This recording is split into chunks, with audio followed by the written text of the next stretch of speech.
ராத்திரியிலே அவன் மோசேயையும் ஆரோனையும் அழைப்பித்து, நீங்களும் இஸ்ரவேல் புத்திரரும் எழுந்து என் ஜனங்களை விட்டு புறப்பட்டு போய் நீங்கள் சொன்னபடியே கர்த்தருக்கு ஆராதனை செய்யுங்கள்.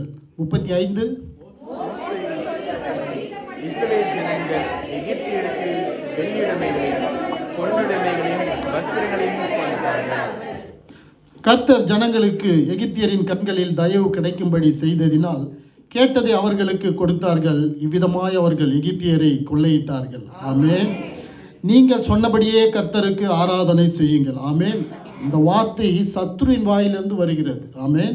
நீங்கள் சொன்னபடியே கர்த்தருக்கு ஆராதனை செய்யுங்கள். இதற்கு முன்பாகவே யாத்ராகமம் 9ஆம் அதிகாரம் 1ஆம் வசனம் மற்றும் 13ஆம் வசனத்தில் பார்த்தீர்கள் என்று சொன்னால், யாத்ரா 9ஆம் அதிகாரம் 1ஆம் வசனம், பின்பு கர்த்தர் மோசேயை நோக்கி, நீ பார்வோன் இடத்தில் போய் எனக்கு ஆராதனை செய்ய என் ஜனங்களை போக விடு என்று சொல்லுகிறார். அதே போல் அதே அதிகாரத்தில் 13ஆம் வசனம், அப்பொழுது கர்த்தர் மோசேயை நோக்கி, நீ அதிகாலமே எழுந்திருந்து போய் பார்வோனுக்கு முன்பாக நின்று எனக்கு ஆராதனை செய்ய என் ஜனங்களை அனுப்பிவிடு என்று சொல்லுகிறார். ஆமென். இதே போல் அநேக வசனங்கள் இந்த யாத்ராகம் புத்தகத்தில் வந்து கொண்டிருக்கிறது.